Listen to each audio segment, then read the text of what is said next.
क्या आपने कभी देखा है कि एक इंसान डेमन का रूप धार कर लोगों को मारना शुरू कर दे? पहले तो वो बहुत अच्छा इंसान हो, मगर डेमन बनने के बाद वो लोगों की जान का दुश्मन बन जाए और सबसे ज्यादा पावरफुल हो जाए। मूवी के शुरू में हम देखते हैं कि रिवर के पास एक गांव आबाद है। उस रिवर के पास एक छोटी बच्ची खेल रही थी। तभी वहाँ इस बच्चे के फादर आ जाते हैं, जो अपनी बच्ची को रिवर के पास खेलने से मना करते हैं। वो उसे पानी के डेमन से डराने की कोशिश करते हैं। ये सुनकर वो छोटी बच्ची बिल्कुल चुप हो जाती है और रिवर को बहुत गौर से देखने लगती है। तभी फादर पानी से निकलकर इसे डरा देता है, जिससे वो बच्ची डर कर रोने लगती है। तब वो आदमी अपनी बेटी को हंसाने के लिए पानी में उल्टे सीधे मूवमेंट्स करने लगता है, जिससे उसकी बेटी हंसने लगती है। लेकिन तभी रिवर में इस आदमी को कोई पकड़कर मार देता है। फिर हम देखते हैं कि उसी गाँव में एक फादर आया है, जो रिवर की एक डेविल फिश को मारकर ये क्लेम करता है कि उसने पानी के डेमन को मार दिया है। तभी हम वहाँ पर एक लड़की को देखते हैं, जिसका नाम होता है युआंग, और यही कहानी का मेन कैरेक्टर है। युआंग एक डेमन हंटर है, यानी मॉन्स्टर्स और डेमन्स का शिकारी। युआंग गांव के लोगों को बताता है कि फादर ने अभी जिस डेविल फिश को मारा है वो कोई डेमन नहीं, बल्कि पानी का डेमन तो अभी रिवर में है। लेकिन गांव का कोई भी पर्सन युआंग की इस बात पर बिलीव नहीं करता, क्योंकि युआंग की फिजिकल अपीयरेंस बहुत अजीब होती है, जिस वजह से लोग उसे पागल समझते हैं। तभी वो फादर लोगों से कहता है कि ये इंसान झूठ बोल रहा है, इसीलिए पनिशमेंट के तौर पर इसे रस्सी से लटका दो। फादर की बात मानकर गांव वाले युआंग को रस्सी से लटका देते हैं और रिवर में स्विमिंग करने लगते हैं, क्योंकि गांव वालों की नजर में वो रिवर का डेमन तो मर चुका था। लेकिन तभी युआंग की नजर पानी के डेमन पर पड़ती है। वो देखता है कि पानी का डेमन भी उन लोगों की तरफ आ रहा है। तब युआंग चिल्ला कर उन लोगों को रिवर से बाहर जाने के लिए बोलता है, मगर कोई भी युआंग की बात नहीं सुनता। और तभी पानी का डेमन उन लोगों के पास आकर उन पर अटैक कर देता है और बहुत से लोगों को मार डालता है। और जो लोग बच जाते हैं वो जल्दी से रिवर से निकलकर बाहर छुपने की जगह देखते हैं। युआंग सबको कहता है कि वो लोग ऐसे ड्रामा करें जैसे वो मर चुके हैं, ताकि पानी का डेमन कुछ भी न कर सके। यहाँ पर युआंग गाँव वालों की हेल्प इसलिए करना चाहता था क्योंकि वो बहुत नर्म दिल था, और इस बार लोग युआंग की बात मान लेते हैं। लेकिन तभी हम देखते हैं कि वही छोटी बच्ची भागकर अपनी मदर की तरफ आ रही है, लेकिन पानी का वो डेमन उस छोटी बच्ची को पकड़ लेता है। इस बच्ची की मदर और गाँव के कुछ लोग बच्ची को बचाने की काफी कोशिश करते हैं, लेकिन पानी का वो डेमन बच्ची को खा लेता है। पानी के डेमन को मारने के लिए उस बच्ची की माँ रिवर में कूद जाती है। तब पानी का डेमन उस बच्ची की माँ को भी मार डालता है। फिर वो डेमन एक बच्चे को मारने की कोशिश करता है, लेकिन युआंग उस बच्चे को बचा देता है। गांव के कुछ लोग और एक हेल्दी औरत पानी की उस डेमन को रिवर से बाहर निकालने में कामयाब हो जाते हैं। फिर पानी का डेमन इंसानी रूप में आ जाता है। युआंग पानी के डेमन को कंट्रोल करने के लिए उससे बुधास की नर्सरी रैम गाकर सुनाता है, लेकिन पानी का डेमन अपने कंट्रोल से बाहर हो जाता है और वो युआंग को मारने लगता है। तभी वहाँ पर एक लड़की आती है जिसका नाम डुआन है, और ये भी युआंग की तरह एक डेमन हंटर है, लेकिन वो युआंग की तरह नर्म दिल नहीं थी। तब डुआन पानी के डेमन को बहुत ज्यादा मारती है और उसे अपने जादू से पानी की चोटी से डेमन डॉल में बदल देती है। ये देखकर गांव के सब लोग डुआन को थैंक्स बोलते हैं। फिर डुआन युआंग से पूछती है कि तुम कौन हो, जिस पर युआंग खुद को इंट्रोड्यूस करवाता है कि मैं भी एक डेमन हंटर हूँ, और वो डुआन को बधा की वो नर्सरी राइम्स वाली बुक भी दिखाता है। ये देखकर डुआन हंसती है और वो युआंग को अपनी जादुई कंगन दिखाती है, और उसके बाद डुआन वहाँ से चली जाती है। दूसरी तरफ युआंग अपने सीनियर्स के पास आता है और उनको पानी के डेमन के बारे में बताता है, लेकिन युआंग के सीनियर ऑलरेडी सब कुछ जानते थे। वो युआंग को बताते हैं कि एक वक्त ऐसा था जब पानी के डेमन अच्छे दिल का मालिक था। फिर एक दिन पानी के डेमन ने एक बच्चे को बचाया जो कि रिवर में डूब रहा था, लेकिन लोगों ने समझा कि पानी का डेमन उस बच्चे को कैप्चर करने आया था, इसलिए गांव वालों ने पानी के डेमन को मारकर उसकी डेड बॉडी को रिवर में ही फेंक दिया, और बस उसी दिन के बाद वो गुस्से वाला पानी का डेमन बन गया। युआंग अपने सीनियर से पूछता है कि क्या बोधा की नर्सरी राइम्स वाकई पावरफुल है, जिस पर सीनियर्स कहता है कि जी हाँ, बिल्कुल ये बहुत ज्यादा पावरफुल है, क्योंकि इसकी मदद से कोई भी डेमन दोबारा से अच्छे दिल का मालिक बन सकता है। युआंग कहता है कि मैं भी बाकी डेमन हंटर की तरह डेमन्स को मारना चाहता हूँ, जिस पर युआंग का सीनियर उसे ऐसा करने से मना कर देता है और कहता है कि किसी भी डेमन को रिलैक्स करने के लिए बोधा की जो राइम्स है वही सबसे अच्छा सोल्यूशन है।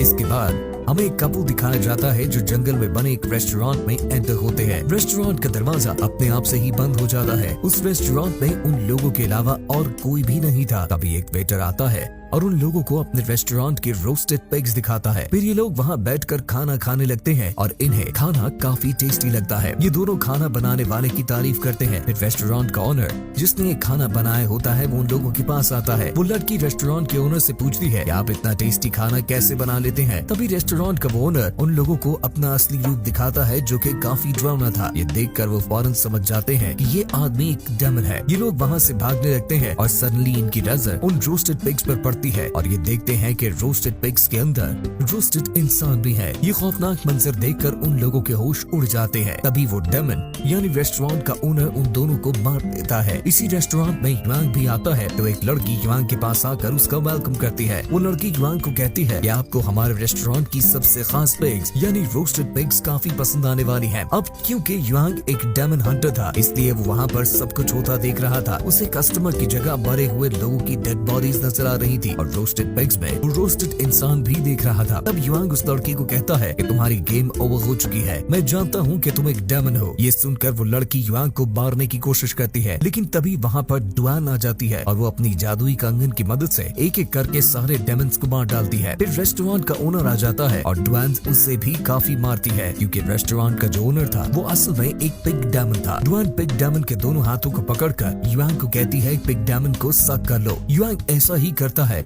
और वो उस पिग डेमन को सक कर लेता है। बाद में डुआन उस पिग डेमन को अपने अंदर खींच लेती है। अपने जादुई कपड़े से उस पिग डेमन को डॉल में तब्दील करने की कोशिश करती है लेकिन पिग डेमन कंट्रोल में नहीं आ रहा था। तब पिग डेमन अपने असली रूप में आ जाता है। इन दोनों को अपनी जान बचाने के लिए वहाँ से भागना पड़ता है। डुआन युआंग से अब प्यार करने लगती थी और वो उसके पास आने की कोशिश करती है लेकिन युआंग वहाँ से भाग जाता है। इसके बाद युआंग अपने सीनियर से मिलता है और उसके साथ जो इंसिडेंट हुआ था वो अपने सीनियर को सारी बात बता देता है, जिस पर युआंग के सीनियर कहते हैं कि जी हाँ मैं जानता हूँ वो एक पिग डेमन है और ये पिग डेमन भी कभी अच्छे दिल का मालिक था लेकिन उसकी वाइफ ने उसे धोखा दिया और वो फिर पिग डेमन बन गया। लेकिन अगर तुम उस पिग डेमन को रिलैक्स करना चाहते हो तो तुम्हें सबसे बड़े डेमन से मिलना पड़ेगा जो सबसे ज्यादा पावरफुल डेमन है। तब युआंग पूछता है कि वो कौन सा डेमन है, जिस पर सीनियर जवाब देते हैं कि सबसे बड़ा और पावरफुल डेमन है वो मंकी किंग है। बुधा ने 500 सालों के लिए उसे पहाड़ों की एक केव में कैद किया हुआ है। सीनियर उन पहाड़ों की लोकेशन युआंग को बताते हैं कि वहाँ पर बुधा का एक काफी बड़ा स्टैचू है और उसी के पास ही एक छोटी सी केव में मंकी किंग है। युआंग के सीनियर उसे ये भी बताते हैं कि मंकी किंग पावरफुल होने के साथ साथ काफी चालाक भी है,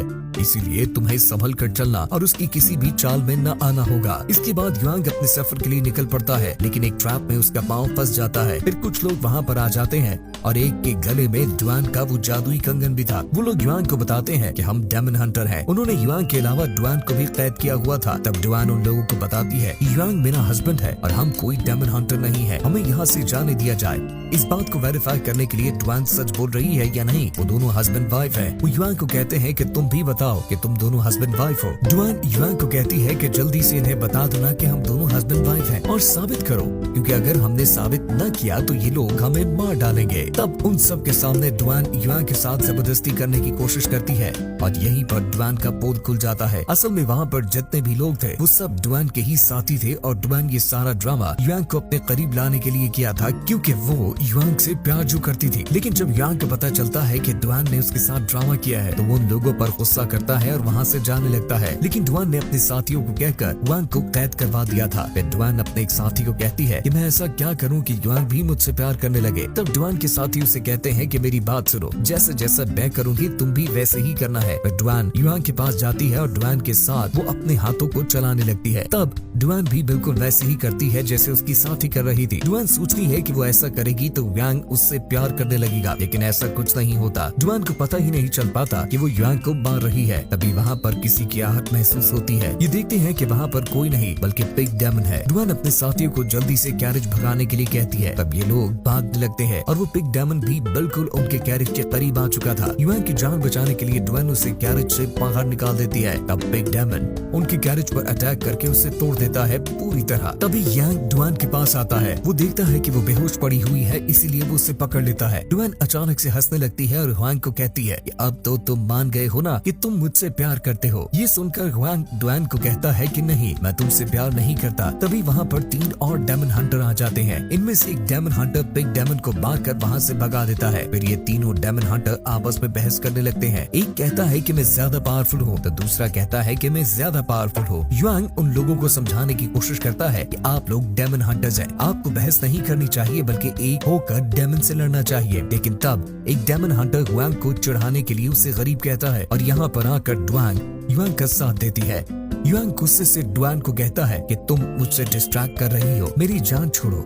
ये सुनकर ड्वान ह्वांग की वो नर्सरी राइम्स वाली बुक फाड़ देती है, लेकिन ह्वांग वहाँ से चला जाता है। ह्वांग फाइनली उन पहाड़ों तक पहुँच जाता है, लेकिन उसे कहीं पर भी बुद्धा का वो बड़ा स्टैचू नजर नहीं आ रहा था। तब ह्वांग अपनी आंखें बंद करके बुद्धा के स्टैचू के बारे में सोचने लगता है। तब ह्वांग बुद्धा का स्टैचू अपनी आंखों से देख लेता है। ह्वांग वहाँ पर पहुँचकर मंकी किंग की केव को भी ढूंढ लेता है। ह्वांग मंकी किंग से मिलता है और उससे पूछता है कि आखिर बिग डेमन को रिलैक्स कैसे किया जाए, जिस पर मंकी किंग कहता है कि तुम किसी खूबसूरत लड़की को यूज करके बिग डेमन को यहाँ पर बुला लो, इसके बाद मैं उस बिग डेमन को रिलैक्स कर दूंगा। तभी वहाँ पर ड्वान पहुँच जाती है और ह्वांग से पूछती है कि तुम यहाँ पर क्या कर रहे हो, जिस पर ड्वान उसको कहती है कि मुझे पता है कि इस वक्त तुम्हें किसी खूबसूरत लड़की की जरूरत है और शायद मैं तुम्हारे काम आ सकती हूँ। तब ड्वान इन लोगों की हेल्प करती है और वहाँ पर बिग डेमन आ जाता है। वो डेमन इन लोगों को मारने लगता है कि तभी मंकी किंग अपनी आवाज से बिग डेमन को केव में बुलाकर अंदर खींच लेता है। फिर ड्वान जब केव के अंदर आती है तो वो देखती है कि बिग डेमन अब एक छोटा सा बिग डेमन बन चुका है। तब ड्वान उसे अपने जादुई कपड़े से एक डॉल बना देती है और उसे ह्वांग को दे देती है। फिर ड्वान अपने जादुई कंगन को रिंग बनाकर ह्वांग को पहना देती है, लेकिन ह्वांग एक पत्थर लेकर अपनी उंगली को तोड़ने की कोशिश करता है। ये देखकर ड्वान ह्वांग की उंगली से अपना वो जादुई कंगन निकाल लेती है और वो ह्वांग को उसकी नर्सरी राइम्स वाली बुक देकर कहती है, मैं पढ़ना नहीं जानती, इसीलिए मुझे इस किताब को जोड़ते जोड़ते 3 दिन लग गए और अगर तुम्हें मेरी कोई भी बात बुरी लगी हो तो प्लीज मुझे माफ कर देना। ये कहकर ड्वान वहाँ से चली जाती है। तभी वहाँ से ह्वांग भी जाने लगता है, लेकिन केव से मंकी किंग की आवाज आती है। वो ह्वांग से पूछता है कि आज क्या चांद की रात है, इस पर ह्वांग कहता है जी हाँ, आज चांदी रात है। तब मंकी किंग कहता है कि मैं तो चांद को देख नहीं सकता क्योंकि वो फ्लावर जिसने इस केव को कवर किया हुआ है वो चांद की रोशनी को अंदर आने नहीं देता। ह्वांग उस मंकी किंग की हेल्प करता है और वो फ्लावर खींच के तोड़ देता है। इसके बाद वो उसे फेंक देता है जिससे सब फ्लावर जल जाते हैं। असल में वो फूल जो अभी ह्वांग ने तोड़ा था उसी ने ही तो मंकी किंग को उस केव में कैद किया हुआ था, लेकिन ह्वांग ने तो मंकी किंग की चाल में फंसकर वो फूल ही तोड़ दिया और इसीलिए मंकी किंग आजाद हो गया बुद्धा की कैद से। और फिर वो मंकी अपने असली रूप में आ जाता है। मंकी किंग बाहर आकर कहता है कि अब मैं बिल्कुल आजाद हो चुका हूँ और बुद्धा भी मेरा कुछ नहीं कर सकता। और ह्वांग कहता है कि नहीं, तुम गलत हो, बुद्धा अभी भी है। ये कहकर ह्वांग बुद्धा के बारे में सोचने लगता है। मंकी किंग ह्वांग के सारे बाल उखेड़ देता है और कहता है कि बुद्धा भी झूठे हैं और जो तुम्हारा यकीन है बुद्धा पर वो भी, क्योंकि बुद्धा यहाँ पर आकर तुम्हें बचा नहीं सकता। तभी वहाँ पर वो तीनों डेमन हंटर्स आ जाते हैं और मंकी किंग को मारने की कोशिश भी करते हैं, लेकिन मंकी किंग बहुत ज्यादा पावरफुल था, इसीलिए वो इन तीनों डेमन हंटर को मार डालता है और अब वो ह्वांग को मारने की कोशिश करता है। लेकिन तभी वहाँ पर ड्वान आ जाती है। अब क्योंकि मंकी किंग तो सबसे ज्यादा पावरफुल था, इसीलिए वो ड्वान को भी मार डालता है। ड्वान को मरा हुआ देखकर ह्वांग को बहुत ज्यादा दुख होता है और वो ड्वान की सारी बातें याद करने लगता है कि वो मुझसे कितना प्यार करती थी। ह्वांग ड्वान को खोकर बहुत ज्यादा दुखी था, इस वजह से ह्वांग रोने लगता है। तभी मंकी किंग ड्वान की डेड बॉडी को हवा में फेंक कर गायब कर देता है। फिर ह्वांग बुद्धा के बारे में थिंकिंग करने लगता है। तब भी बुद्धा अपनी ताकत का इस्तेमाल करके मंकी किंग को दोबारा से अच्छे दिल का मालिक बना देते हैं। मूवी के एंड पर हम देखते हैं कि ह्वांग मंकी किंग और पानी के डेमन के साथ अपने नए सफर पे चला जाता है।